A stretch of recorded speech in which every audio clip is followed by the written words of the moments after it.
to Books Are Good Medicine, a podcast sponsored by the Shakopee Mdewakanton Sioux community, featuring books and other Native American-focused teaching resources. We're your hosts, Odia Wood-Krieger and Allison Waka. The Missing Murdered Indigenous Women MMIW crisis is a serious issue in both the U.S. and Canada, where Indigenous women are the victims of violent crime far more often than women of any other group. Our guests today are Marcie Rendon and Nicole Matthews. Marcie is an enrolled member of the White Earth Nation. She is an award-winning author, playwright, poet, and freelance writer with an extensive body of fiction and nonfiction works. As a community arts activist, Marcie supports other Native artists, writers, and creators, and speaks to college and community groups on Native issues, leadership, and writing. Nicole is a descendant of the White Earth Nation and is CEO of the Minnesota Indian Women's Sexual Assault Coalition. She serves on numerous task forces and working groups dedicated to missing and murdered Indigenous women and is a sought-after speaker on sexual violence and sex trafficking. In this episode, we discuss how educators can bring awareness to missing and murdered Indigenous women and resources available to approach this topic in schools. Thank you for listening. Welcome, Nicole and Marcie. Thank you so much for coming. I feel like this has been a topic that has been on our list to really highlight with our podcast, and it came together organically with you two being available on the same day, the same time. So I really appreciate this. Is really important topic to talk about, and you all do such wonderful work with this. If you could just introduce yourselves and give a little background about yourself and your work. Buju. I always start with that. Awanakwe Indigenous cause. Mikazini Todame, Gawa Babi Gana Kaga Dunjaba. My English name is Marcie Rendon, and I'm an author, mother, grandmother, great-grandmother. That's what I do. Writing kids. Buju Nendinoe Maganang, Nicole Matthews Jaganashimong, Mani Dubaneshi Kwe Indigo, Migazi Dame, Gawa Babagana Kag in Dunjaba. Greetings, relatives. My English name is Nicole Matthews. My native name means Spirit Bird Woman. I'm Eagle Clan, and I'm also from White Earth. Oh, really? I work with the Minnesota Indian Women's Sexual Assault Coalition. I've been there. Yesterday was my 23-year anniversary. Really? Congratulations. Oh my goodness. Yes. Long time. Wow. Long time. And amazing work. I always follow you on Facebook, and you're always here and there and giving presentations and doing all the such great groundwork. It's been really amazing to see even the progression in Minnesota these past few years. Mm-hmm. Do you want to give a little background of the MMIR office and Murdered Missing Indigenous Relatives office and your work there? Sure. So I was the vice chair of the Missing and Murdered Indigenous Women's Task Force in Minnesota. And one of our recommendations, our top recommendations, was that there be a state agency to address these issues, to look at data, to look at the responses, and to be a source of support for families.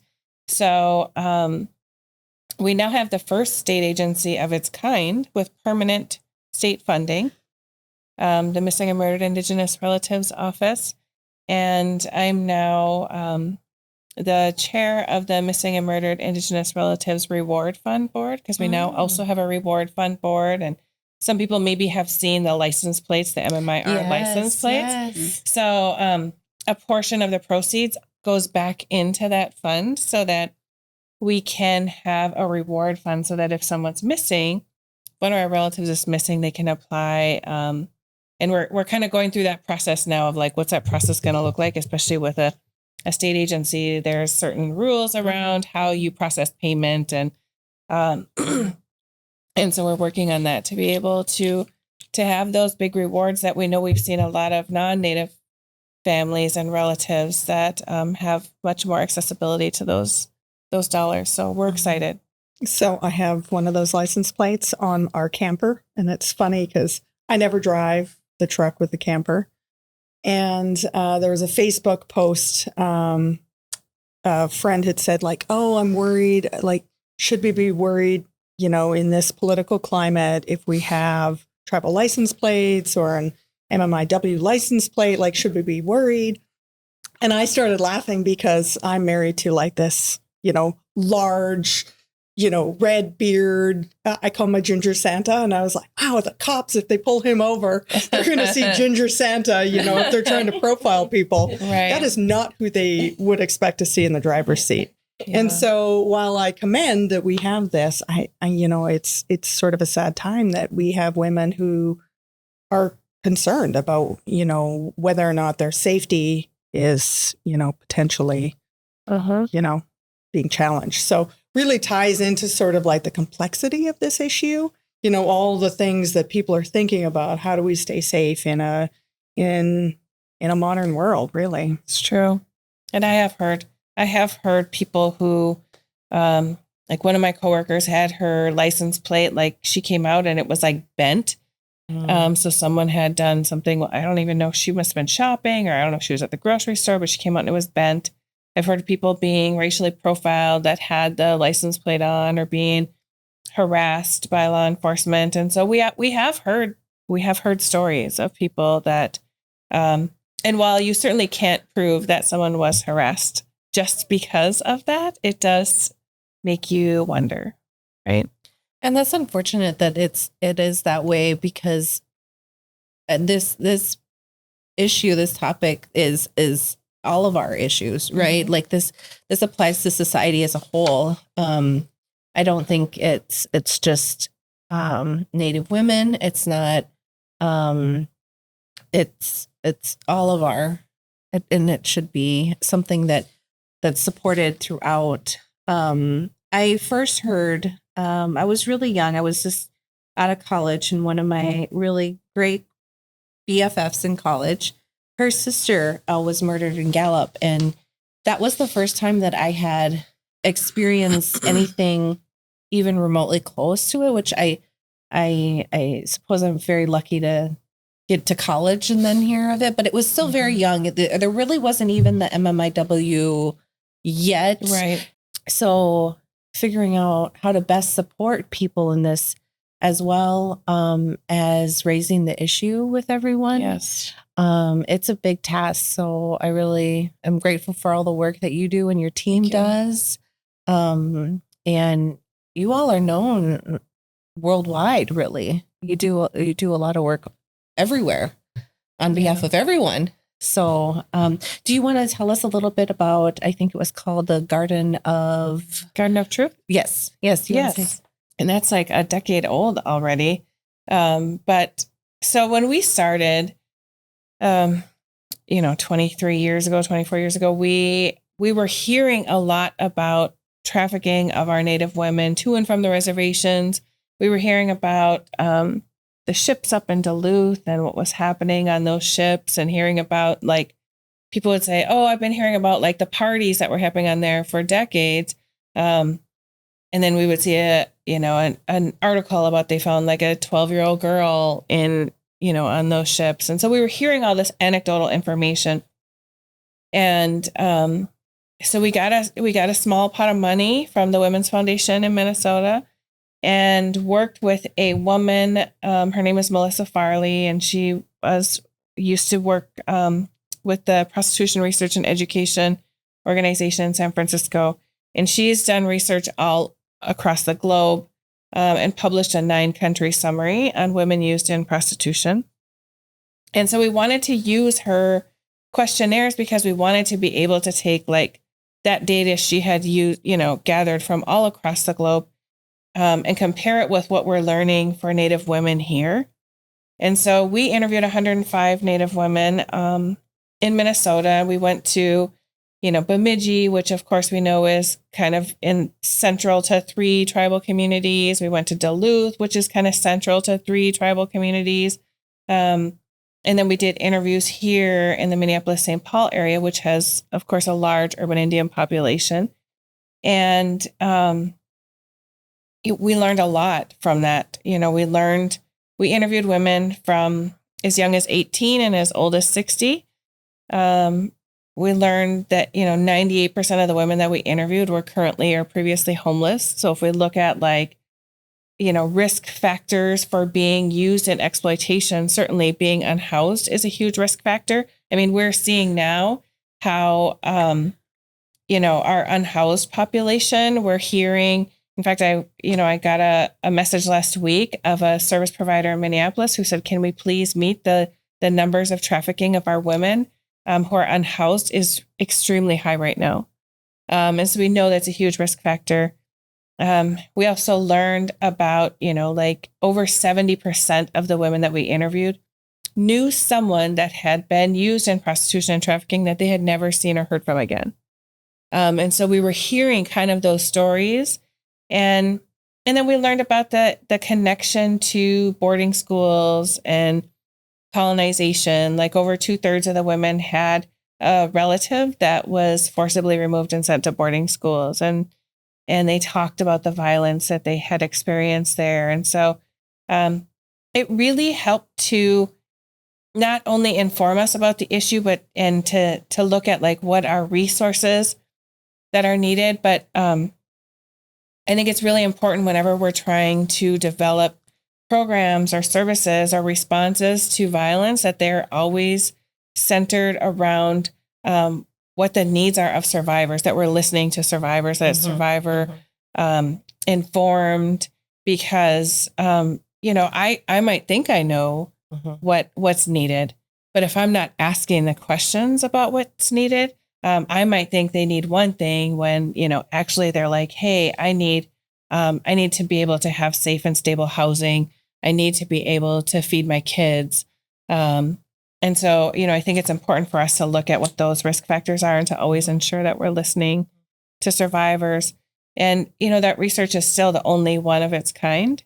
And we have talked about wanting to do a follow-up to kind of try and connect with some of the women, if we're able. Some of the women are no longer, around. Some of the women have passed away. But to find out kind of where people are at now. And then we also want to do similar research with our LGBTQ Two-Spirit relatives, because we know, again, hearing anecdotally that the rates of violence are so much higher for our Two-Spirit relatives. And, and since that report has come out, so many resources have opened up around trafficking and missing and murdered. And, we're hoping that if we can do similar research, that we may, be able to have some of those resources open up for our Two-Spirit relatives as well. Where could they go to learn about your work, or is there your website? Yeah. So we're on, of course, Instagram and Facebook and LinkedIn and all the things. And we also have our website, which is www.miwsac.org. Okay. And we're both a statewide organization. So we're a statewide tribal coalition in Minnesota, but we're also a national tribal technical assistance provider. So we work with tribes all across the U.S. and Alaska. I work with our Indigenous relatives in Canada and Mexico. And I also work with some of our Indigenous relatives in our U.S. territories like Guam. And so, we work with a lot of different communities. That's incredible. I don't know how you manage to do it all. Yeah. Yeah. When do you sleep? Right? Yeah. I was just going to say, we had an author on a few months ago, K.A. Cobell, who wrote a book called Looking for Smoke. And Marcie, I see you nodding. Yeah.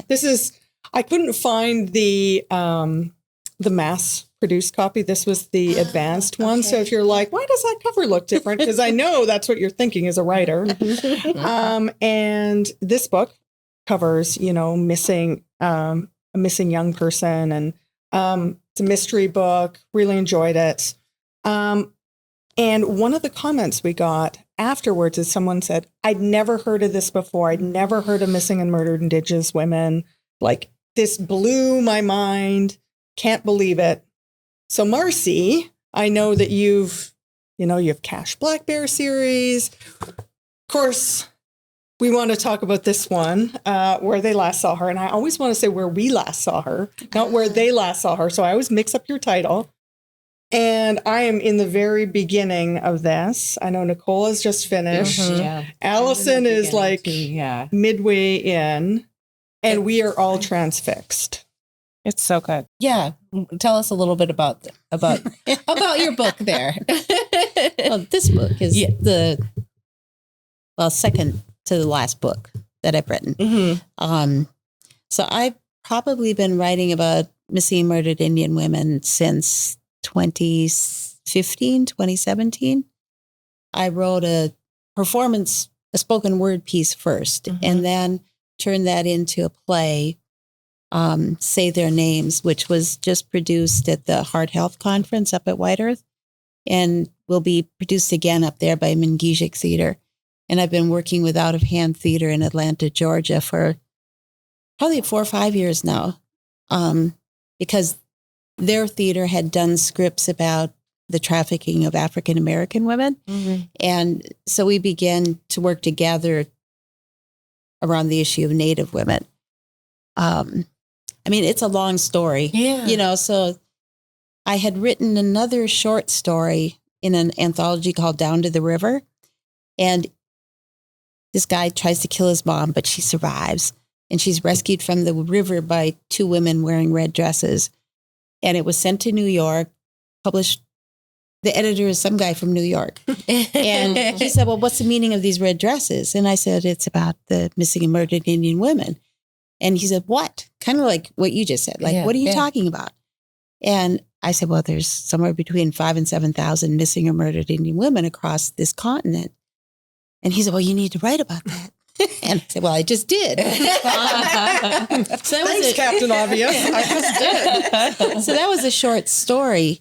And, so this has been something that I've been writing about for years. But where they last saw her, I have the Cash Blackbear books, and I brought a couple of them. Yeah. To see. Girl Gone Missing talks about the trafficking of white girls back in 1970s, because that's who was being trafficked then from the Red River Valley, blonde, blue-eyed girls. So that's a Cash Blackbear. But Where They Last Saw Her is a standalone. And my editor, we went back and forth about, I write crime. That's what I write. Yes. You write very well. So she was saying, what should be the topic of this? And so in my mind, it is about missing and murdered Indian women, but in my mind, it was really about the relationships of the women.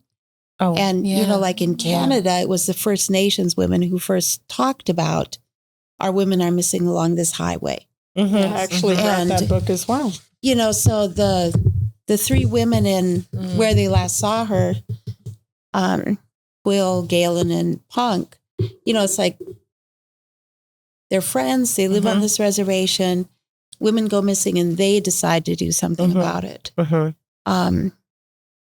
And then it's also about the extractive industries that allow or give rise to all these, we know here about the pipeline and the man camps, but really it's about any extractive industry. The gold mines in California, the gold mine in the Black Hills, the uranium mines currently in Idaho. Right. It's like wherever there's extractive industries, there's these men that, groups of men, and there's no social construct. There's no churches. There's no wives. There's no police force to sort of like contain their. And they make a lot of money. They make a lot of money. So they have money to spend on drugs and the trafficking. I actually brought, it was funny, I sort of went through my books and I brought a couple that I wanted to share about extractive industry. Oh, good. I have Paying the Land. I don't know if you've seen that one. This one's Northwest Territories, and it's different perspectives of the struggle of like, what are the benefits of extractive industry? Sort of like people are like, it's hard to live a subsistence life. And so it's a multifaceted perspective The author, Joe Sacco, is non-Native, but worked closely with Native communities. Amazing book. And then I also brought Ducks by Kate Beaton. She's also non-Native, but she was from Eastern Canada and moved to Fort McMurray and worked in the oil camp for 2 years. And her experiences. Yeah. So in Girl Gone Missing, with Where They Last Saw Her, and when I was like reading things about these extractive industries, one of the things that I learned is that white communities have the same experience. Women and kids are being trafficked, but there's a different community response where they feel shame and go silent, where Native people said, this is happening, we're going to do something about it. So it's interesting that it's two non-Native people that have written about the extractive industries. Yeah, and it was, I feel like the work that you're doing, like both of your work is so important, but I feel like Marcie's almost like a Trojan horse, right? Like people have no idea, and then you like sneak into people's houses. I just want to write crime. Right, you sneak into people's houses and you're like, whatcha? Did you know this is happening? And then people are like, holy cow, and then they find you, Nicole, right? Like we need both. Yeah. And it was just your book isn't, good because it's written by a Native author or so many times we try to like segregate, what genre, and it's your book is good because it's good, right? And I hope everyone picks it up because it's so compelling and it sucks you in. And I don't want anyone to ever say, oh, it's good for, a Native crime writer or a Native woman, right? Like this book is so good, everybody should pick it up. And so with Katie's book, Katie Cobal's book, that's a YA novel. It is. And so like she specifically wrote about this topic for that young adult market. And I don't know how they decide. Right. But also like that young people can become aware of the issue. Yes. Not just reading an adult crime novel. And I think that's a really important issue. That's one of the things, sorry, I'm going to reach past you here.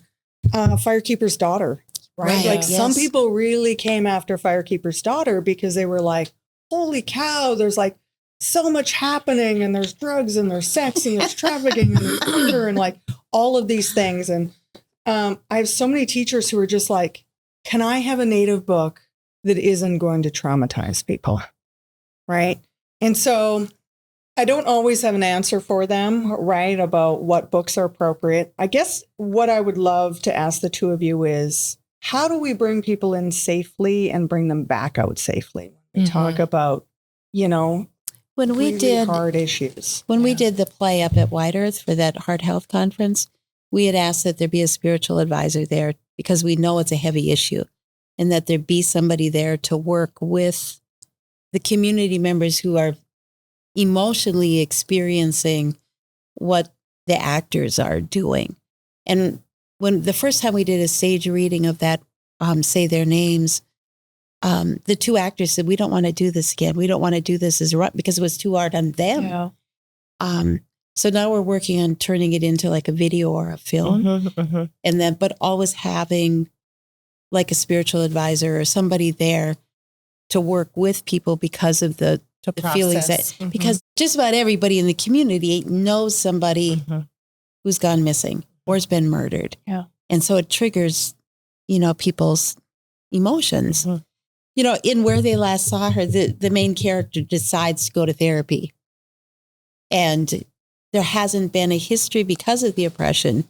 There hasn't been a long history of Native people saying, oh, let me go to the doctor. Oh, let me go see a therapist. So it's learning how to actually access the resources. Right. That also has to happen.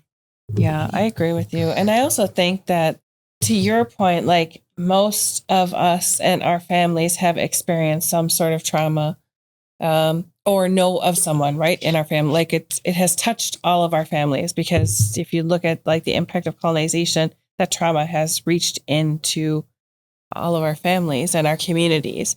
And so part of me is like, but it's reflective of our communities. It's reflective of what's really happening.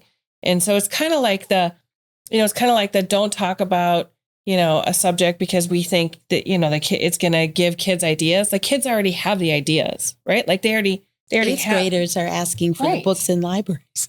And we just seen, 14-year-old Emily Pike, who was just, went missing and who was murdered and dismembered. And so it's happening to our young people. And so I think like the awareness has to happen.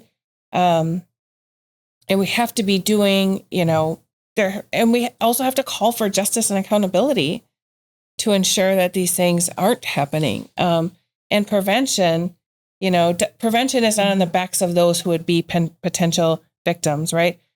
The prevention is around holding offenders accountable, creating systems and responses and communities that don't allow for this stuff to happen. And so, I think the teachers that are afraid, and I think parents are afraid of kind of opening that door of like, they're not going to know. But I assure you, many of our kids already know. They're already being exposed to so much. And when you look at, you pull out your phone and they have access to so much in the palm of their hands. And so they're already getting that information. I thought my niece had to do this end of 5th grade kind of graduation project.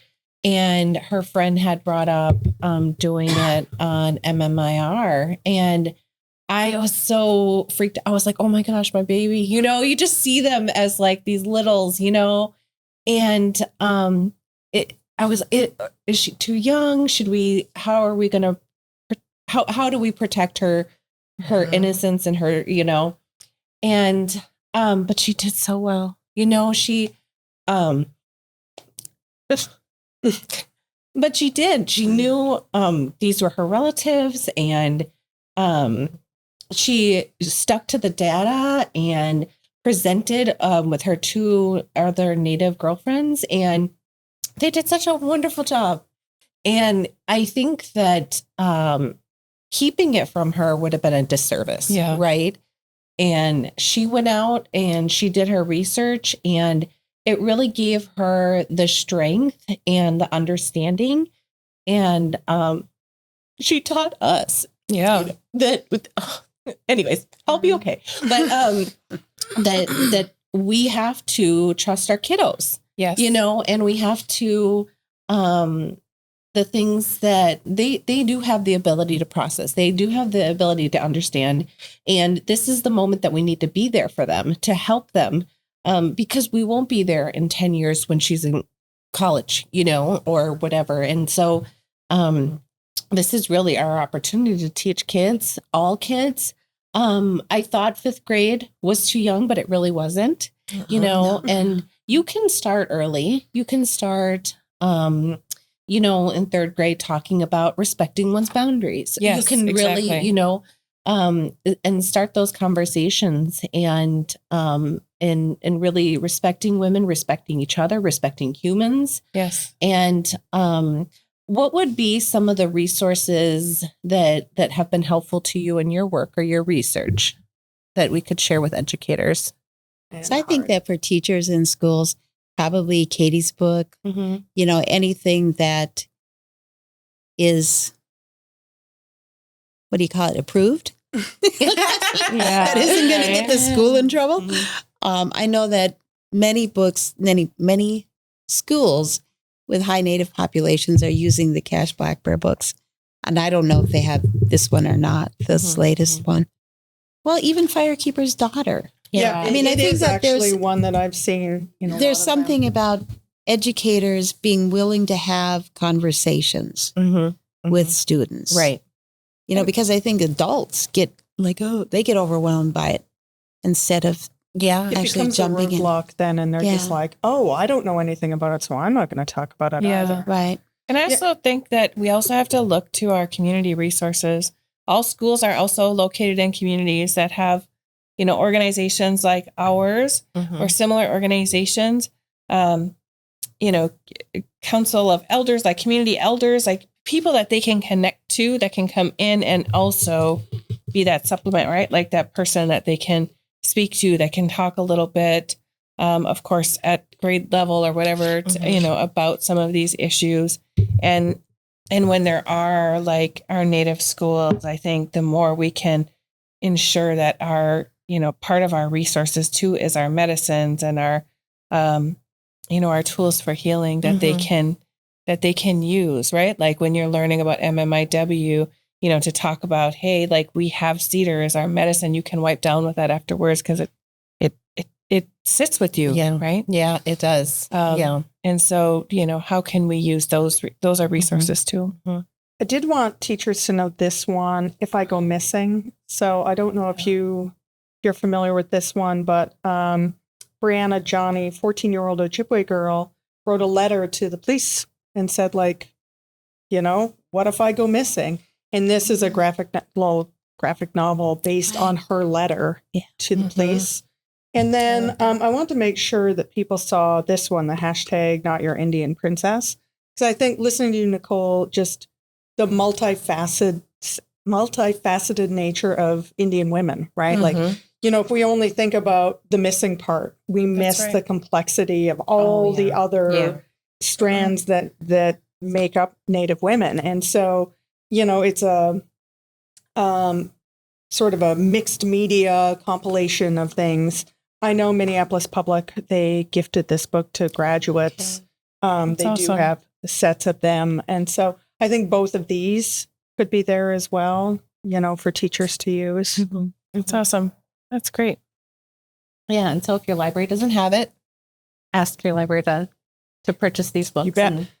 And they'll be on our... They are, as people know, I do love my Canadian publishers. These are Canadian. So we'll make sure that we have a list of all these really great resources. Yeah. So I would be remiss if I did not mention the amazing MMIW March that happens every Valentine's Day. Yes. And so I was not there this year. I was traveling, sadly. And I was sick. My first year. How long has it been going for? 10 years. Yeah. I felt like 10 years my this first year. Missing. I was really bummed. Yeah. And it has grown so much. Pre-pandemic, we had like 4,000 people there. And we had a lot of people there this year. I don't know, maybe a couple thousand. It was a little colder, but it was great. It was, it's really a time to come together, to take up space in the streets so that, the people that are like, well, I didn't know that was happening and we never heard of that. That one, people know we're still here because some people think we don't even exist. That two, that we're raising the issue, that people bring signs of their loved ones who are missing or who have been murdered, that we don't ever forget them. And so we lift up our relatives and our community, but also that we're calling to our legislators to say, what are you doing about this? How are you being accountable to our communities and to our people? And so, we do that every year, and we even did it virtually during the pandemic. And, it's always it's a difficult conversation and it's a hard day, but it's also a day for community to come together and support each other.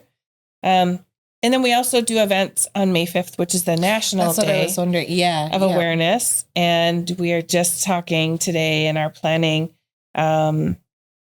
starting to talk about that. And that will most likely be at the state capitol as we really push our, and call on our legislators to do more.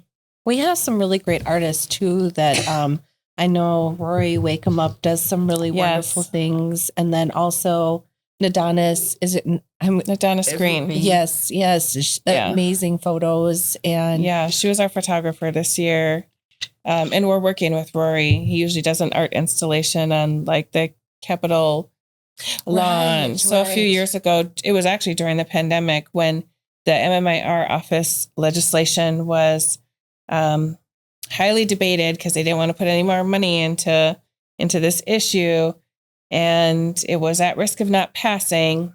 And so we worked with Rory and we put up 3,000 red dresses, cardboard cutouts of red dresses on the Capitol lawn. And we did it in when we looked at the Capitol lawn, it actually is kind of in the shape of like a jingle dress. Mm-hmm. So we put it like a jingle dress dancer, and then we had the 7 rows of jingles, and we had our legislators come out and speak, and really calling on like the MMIW task force was never about just doing a report.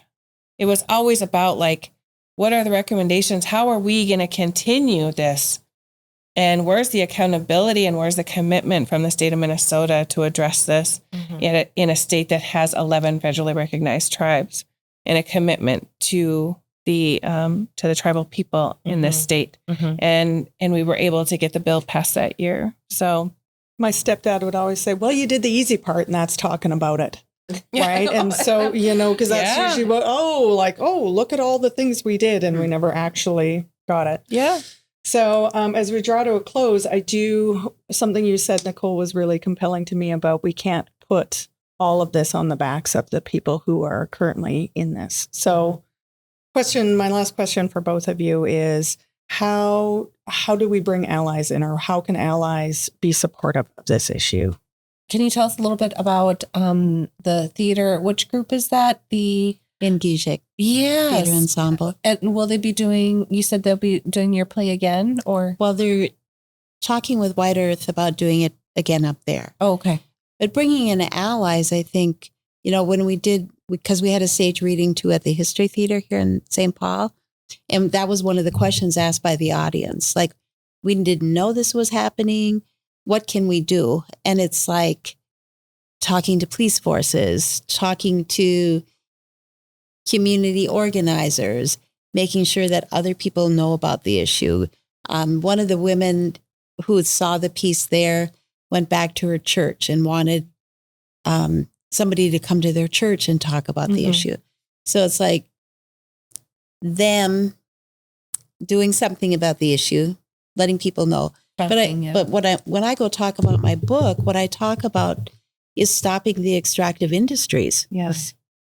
That if they quit extracting from the earth and this whole whatever, which means a whole mind shift for them, like we were talking about before we started the interview. There are things that we have to do individually. There was one group that when they brought in men recently, they also brought in wives and children. And that's one way to counteract some of what's happened. Their mindsets and so forth, and their accountability. And it's interesting. Yeah. We need allies to help us in this work. And I think, right now is a really contentious, challenging time for our nation, for our country. And so we need allies to help us organize. We need allies to ensure that, we can continue to fund programs that serve victims and that are responding to these issues.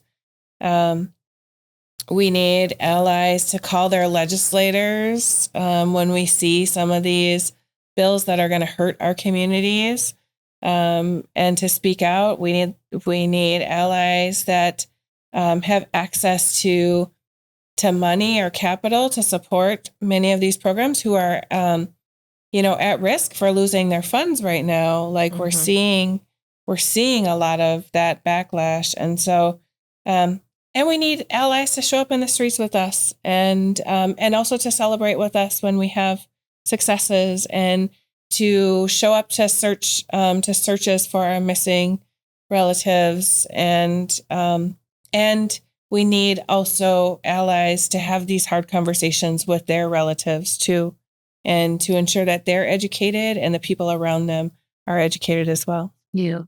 Well, I love that idea. Final thought. Just having the students in the classrooms write their legislation. I mean, that would be one way that classrooms could get involved. Absolutely. Well, wonderful. Thank you so much for being here and finding your way. And I wish we could go longer. Right. I was going to say, I wish we could just keep you both on. Right. And it always goes by way too quickly. It does. But miigwech for your time. Thank you. Thank you, miigwech. Thank you for joining us for this episode of Books Are Good Medicine. Subscribe to our channel on Apple Podcasts or Spotify. You can also visit our website, booksaregoodmedicine.com, to find episodes and resources, or to send us a comment. This podcast is sponsored by the Shakopee, Metawakan Sioux community and produced by Goff Public. Our theme music is Stomp Dance by Blue Dog. The opinions expressed on the Books Are Good Medicine podcast by its co-hosts and guests are their own in their personal capacities and do not necessarily reflect the views of any organization with whom they are affiliated or of the podcast sponsor.